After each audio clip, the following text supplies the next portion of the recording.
और वहीं कांग्रेस से इस्तीफा दे चुके जगदम्बिका पाल ने आज बीजेपी का दामन थाम लिया। बीजेपी अध्यक्ष राजनाथ सिंह की मौजूदगी में उन्होंने बीजेपी ज्वाइन की ली। साथ ही समाजवादी पार्टी से नाता तोड़कर कॉमेडियन राजू श्रीवास्तव भी बीजेपी में शामिल हो गए।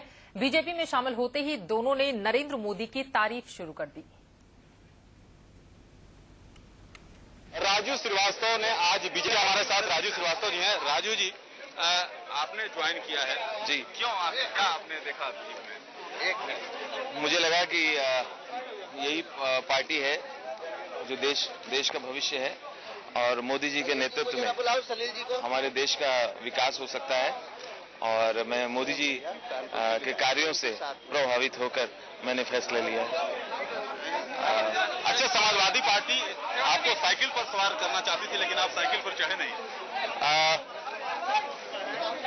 मुझे लगता है कि भारतीय जनता पार्टी सबको लेकर साथ चलेगी। बीजेपी क्यों जरूरी है? देश के विकास के लिए। देश के विकास के लिए नरेंद्र मोदी को प्रधानमंत्री बनाने में आप किस तरह से योगदान करेंगे? बस सारे देशवासियों की तरह मैं भी सपना देखता हूं नरेंद्र मोदी जी जल्द से जल्द प्रधानमंत्री बने। आपको लगता है कि नरेंद्र मोदी प्रधानमंत्री बनेंगे?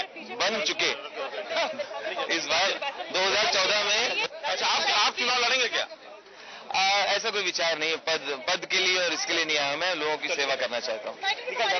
ये थे जिस तरह से राजू श्रीवास्तव जिनका साफ तौर पे कहना है कि उनके मन में ये ख्वाहिश है कि आखिरकार जिस तरह से जो बीजेपी का लहर चल रहा है वैसे नरेंद्र मोदी को किस तरह से प्रधानमंत्री बनाया जाए उसमें वो सहयोग करना चाहते हैं।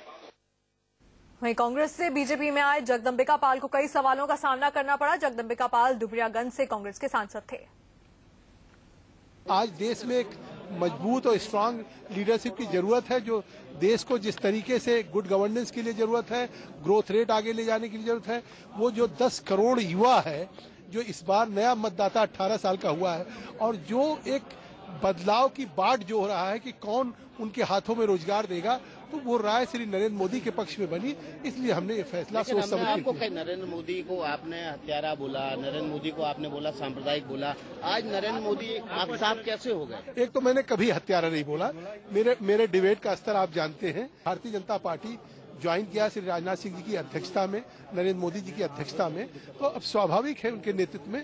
तो अब ये हमारा चुनाव लड़ने का फैसला भारतीय जनता पार्टी की जो केंद्रीय चुनाव समिति वो करेगी।